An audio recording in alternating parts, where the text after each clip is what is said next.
Penn State versus Kent State. Andrew, Kent State had a very rough time against Tennessee. I guess my first question should be, is James Franklin the type of guy to do an onside kick up 30 points? He James Franklin has done some stuff in kind of that ilk over the past couple of years. You could look at kind of the icing the kicker when they were up like 50 some against Oh my Georgia goodness. State back in, I think it was like 2017 or something. But I don't think that we're going to be seeing any onside kick while a multi touchdown blowout or even shutout is happening in Happy Valley.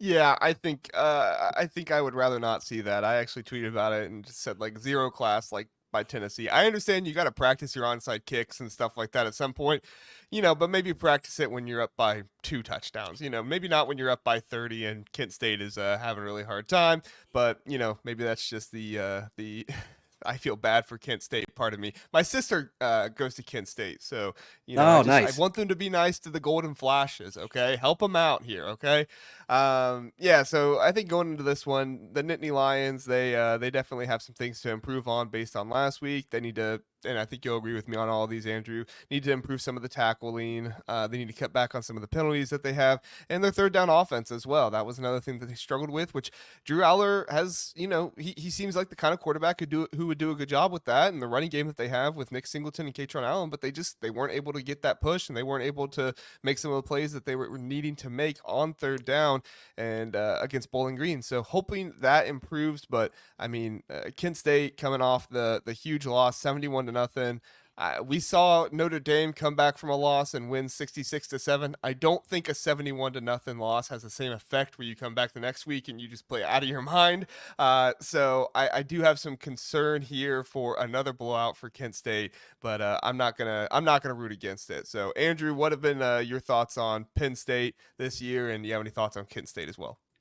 Yeah, I mean, I would say that overall, like if we're talking about whether they've met, exceeded, or underachieved, like Yeah, relative yeah. to the expectations this year, I would say that Penn State has slightly underachieved. If they had cruised against Bowling Green, I would say that they've pretty much met the expectations because we expected this defense to be another very strong unit, and they came out.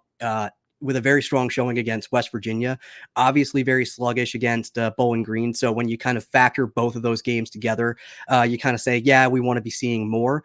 But in this game, I just think this is like the perfect get right opportunity for Penn State and to really springboard their momentum going into this second frame of their season. I mean, Kent State is 134th out of 134 teams in FBS in terms of points given up per game. They're averaging nearly 50 points allowed per game. And granted, they've played some power four talent here, especially with one that's such a high powered offense like Tennessee. I mean, I really like Tennessee this year, but I think this is unfortunately going to be another rough outing for Kent State. I think Penn State is looking at this like an opportunity similar to like how Notre Dame mentally just probably went into that Purdue game and said, hey, like we got to put on a show here because that's how we get back into this conversation and have people start to talk about us again in the same breath as some of those top college football playoff contenders. So I'm looking at this on both sides of the ball for Penn State. Let me ask one question really Yep. fast before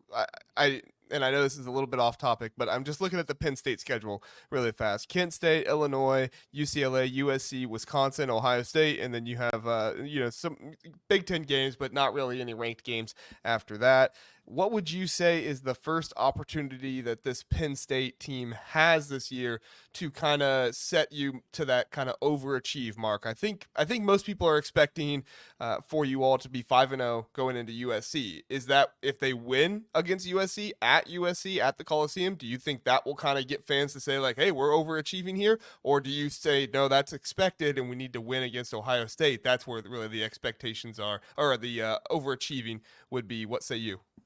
Yeah, I would agree with that. USC has looked great this year to the point where if Penn State can make that long cross country trip, play a team that historically they've struggled against in their last couple of matchups and get out of there with a win, especially now that the USC defense has a pulse and Miller Moss looks pretty good. I would say that that's overachieving status right there. That's really the first mark right there where it's like, okay, we could either be talking about like a 10-2 team or a 9-3 team versus maybe an 11-1, or, if things really fall their way, a 12-0 team. Like that, Right. that's really like the first, big domino when we're looking at the schedule. Yeah, it feels like that USC team is kind of the replacement for Michigan that you've had on the schedule the past few years. Not obviously they're not on that national championship level right now. I mean, they could have a really good season and do that, but they don't seem to be on that level right now. So we'll see. Philip is right now reminiscing about the 9 overtime classic. Yeah, and I mean Illinois. I mean that's a game. I mean we recorded last night, my co-host and I, and we talked a little bit about that game. In addition to this next one against Kent State. I mean, this is like that's no gimme. Like Yeah, Illinois looks good. That's good. I mean, and as such, like it's been scheduled as a night game in Happy Valley, so it's going to be a great atmosphere and should be a good that's not the game. whiteout, is it? It is The not. whiteout. No, Which one's that? that's against Washington. Washington. Okay. All right. That makes sense. And then Russ is saying expectation is 72-0. Penn State got a one up, which really actually one up the SEC in Tennessee. I agree there, Russ. That's what we need. We'll see. We'll see if either of us will predict it. All right, Andrew, let's get into it. Some of the key matchups, things you're looking for. Maybe not so much key matchups, but like give me a player or position group that you need to like perform well. Obviously, Penn State should win this game. If they struggle at all, then there's going to be concern. I don't think they will. But obviously, Penn State is going to need to come out with some position group, some players to do a good job to kind of instill some more confidence into this team. What are those groups, or maybe one group in particular you're looking at? Yeah, so I primarily for me, I'm looking at the defensive line, and specifically I'm looking at Abdul Carter and Denai Dennis Sutton on the edge. And the reason why I wanted to point them out is because coming into this year, this was really supposed to be a reloaded defensive end unit after losing Chop Robinson and Adisa Isaac to the NFL. Both of these guys, and Carter and Sutton, are blue chip recruits, like, supremely talented and athletic Carter was a guys. 5-star, right? So he was a 4-star. Sutton was the 5-star Oh, star maybe edge Sutton. recruit. Okay. Yep. Okay. Sorry. And Go ahead. no, you're fine. And but right now, neither of these players have recorded a sack so far in this season. Now, granted, West Virginia, they were primarily running the ball, so they didn't get as many opportunities. And Bowling Green, to their credit, did a pretty good job of getting the ball out of Connor Bazelak's hands pretty quickly. So the opportunities were limited, but you'd still expect two guys of this skill level to find those opportunities. However rarely they present themselves. But so I'm looking for them to kind of use this as an opportunity to get their season started in that part of the stat sheet. Kent State is slightly better at passing the ball than running it statistically. Now, granted, I don't know if them being behind the 8 ball on the score sheet pretty early on has influenced this. Like, they're not going to be running the ball if they're down 48-0 in the first half. But Penn State should have some opportunities to get to QB Devin Cargman on the Kent State side. So that's why I'm really looking at these two. Yeah, I agree. I mean, I think that this has to be a dominant performance by the Penn State defensive line. You got Kai Thomas and Curtis Douglas, both running backs for Kent State. They're questionable this game. We'll see if they play. I unfortunately did not get a chance to check their status beforehand, but I don't think we'll actually get a status report. Normally we don't until kind of game time, so we'll see if they play. But I'm also looking at these Kent State wide receivers and see if they can make some plays downfield versus Penn State. Penn State is going to be without Kevin Winston Jr., who he was a huge piece on this team. I don't think it's a season-long injury, right? Right now, it's just kind of like a long-term thing. Is that correct? Yeah, so the latest that we've heard now is that he should be out for a handful of weeks with what has been described as a long-term injury.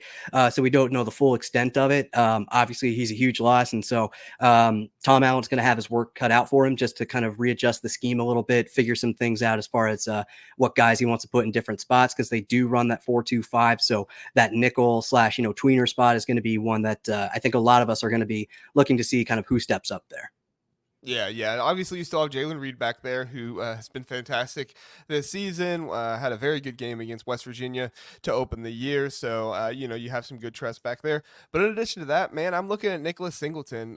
He was adamant. He spoke to the press. He was adamant about needing to be more explosive this year. And so far, he's delivering. And I just want to see that continue to happen, especially against an opponent like Kent State. He has 3 runs of 40-plus yards or more this season, nearly 9 yards per carry, which that's just insane. 9 yards yards per carry.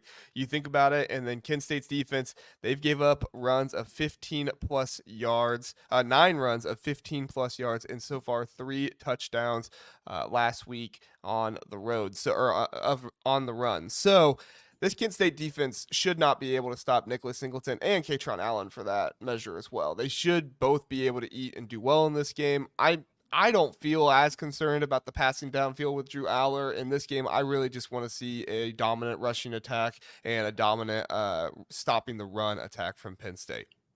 Yeah, I'm in the same boat there. And when I was looking at like what are obviously like most of the matchups across the board with Penn State versus Kent State, but where things really tee up well, like you said, is that running game versus Kent State. Because when you open up the box score of Tennessee versus Kent State, you would have thought that Nico had thrown for like 10 touchdowns in that game, but it was actually on the ground where they Yeah. just absolutely dominated them. So I said on our recording that I don't know too much about Tennessee's running backs, but I know about ours, and I really like them.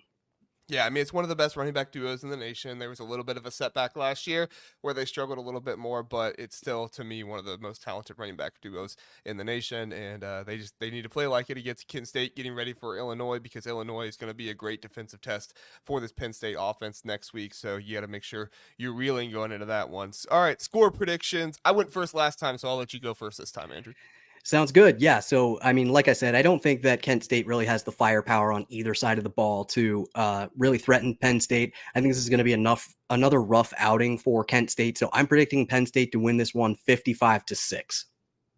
Wow, very close for me again. So I'm looking for Penn State's defense to be dominant, and I'm looking for this offense to be potent and just destroying everybody. So I'm going to go with actually 56-0. I'm going to predict a shutout in this one. I think that coming off of Bowling Green, you're going to see an angry Penn State team that is really hungry and looking for it. I'm not going to predict 66 points like Notre Dame put up, but I will predict the 56-0. So I know you're watching, Russ. I apologize for bringing up that game again. I know that probably is still hurting, but you have your chance in Corvallis this week to make up for that. So, all right, check the chat really fast, and then we'll get to our next game. Mr. Morris is here. Fight on, fellas. Dog work this weekend. Yes, good luck this weekend. As a Buckeye fan, I am rooting for USC this weekend.